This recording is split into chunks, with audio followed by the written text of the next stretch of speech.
안녕하세요. 이승규 변호사입니다. 자, 이번에는 가족을 대리해서 부동산 계약을 한 후 단순 변심이에요. 근데 무권 대리라면서 무효 주장을 할 수 있는지, 자, 이런 질문들을 가끔 하십니다.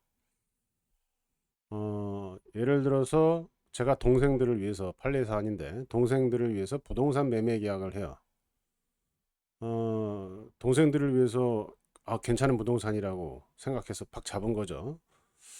자, 그런데 나중에 동생들이 이게 무슨 소리야? 왜 내 이름으로 계약했어? 이런 상황이 충분히 있을 수 있죠.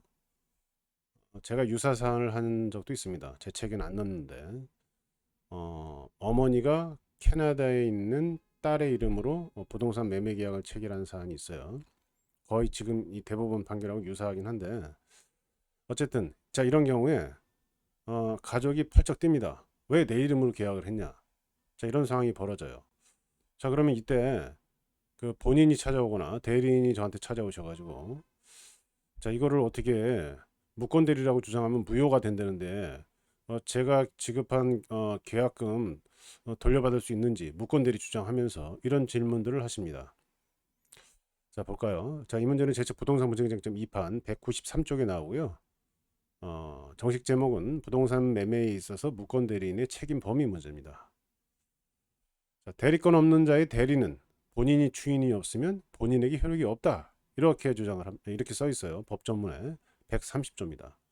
자, 이걸 보고 이제 찾아오시는 거죠. 무권 대리 주장하면 무효가 된다는데 이렇게 해결됩니까? 물어보는데 무효가 되긴 하죠. 무권 대리가 명확하게 밝혀지면 무권 대리가 된다면은 본인한테는 효력이 없는 거예요.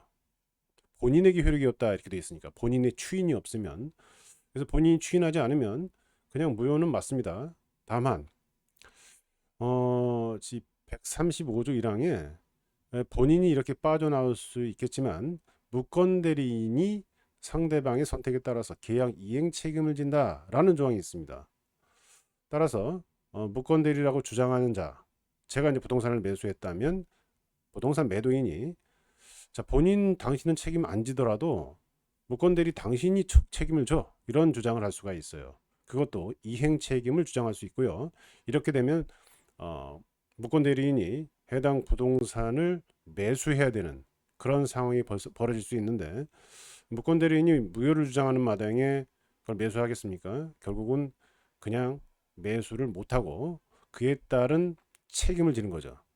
그 책임도 본인이 지는 책임을 그대로 집니다.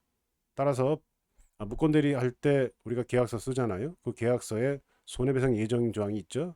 그 예정 조항에 따른 책임을 그대로 진다는 게 대법원 판결입니다. 자, 무권 대리인이 이행 책임을 부담할 수 있다는 거죠. 135조 1항에 따르면 무권 대리인이 이행을 못하면 이행을 안 하겠죠. 자, 계약서의 손해배상 예정 규정이 무권 대리인에게 그대로 적용이 됩니다. 다만 본인 책임은 없죠. 일단은 결과적으로는 가족이 전체적으로 다 책임을 지는 그런 꼴이 되는 겁니다. 법률적으로는 뭐 본인은 책임 안 지고 무권 대리인이 책임을 진다 하더라도 어쨌든 가족이 다 빠져나올 수는 없는 그런 상황이 되는 거죠. 단 법조문에 보면 상대방이 무권 대리 사실을 알았거나 알 수 있었다. 자, 이런 게 확인이 되면 무권 대리인도 책임을 면할 수는 있는데 이게 그렇게 쉽지는 않습니다. 자, 뭐 무권 대리라는 걸 알았다면은 상대방이 매매 계약을 했겠어요. 쉽진 않고요. 이런 사정 저런 사정 고려해서 손해 예정 조항인데 이걸 좀 감액해달라. 우리 계약서에 보통 채무 불이행하면 손해배상조로 계약금 상당액을 뭐 예정 금액으로 한다. 자, 그래서 계약금 상당액을 몰수당해죠. 근데 이제 본인은 몰수당하는 건 아니에요. 이런 상황에서는 본인은 돈 찾아오겠지만 무권 대리인이 그 금액을 책임진단 말입니다. 자, 그런데 이런저런 상황을 고려해서 좀 감액해달라는 주장을 할 수는 있겠죠. 또 사안에 따라서는 계약의 불성립을 주장할 수도 있어요. 제 책에 나오는 대법원 사안도 계약의 불성립을 주장했는데 인정되지는 않았습니다. 왜 불성립을 주장했느냐? 계약의 본질 내용이나 중요 부분이 구체적으로 적시되어 있지 않으면 그 계약은 성립하지 않은 거다. 이렇게 봐가지고 지급한 계약금을 돌려받을 수는 있어요. 이 이론을 핀 건데 왜 인정이 안 됐느냐 하면은 그 사안 보니까 동생 4명을 위해서 그 언닌지 오빠인지 뭐 이렇게 해가지고 계약을 무권 대리를 한 거예요. 자, 그런데 어, 본인 이름을 정확하게 안 쓰고 누구누구 외 3인 이렇게 했어요. 그럼 당사자가 명확하게 확정된 게 아니다. 따라서 계약 자체가 성립하지 않았다. 계약 자체가 성립되지 않았으니까 내가 지급한 계약금 돌려달라 이런 주장도 했는데 그게 안 됐다는 거죠.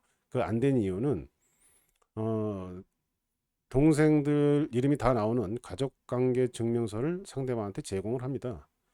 계약서에는 특정이 안 됐어도 가족관계 증명서 등을 통해서 계약 당사자가 특정이 된 거죠.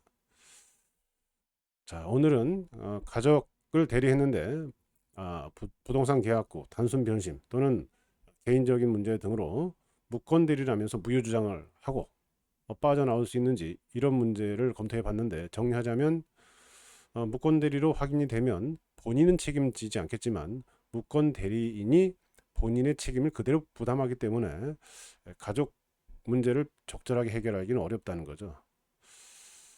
자, 오늘은 여기까지 강의하겠습니다. 감사합니다.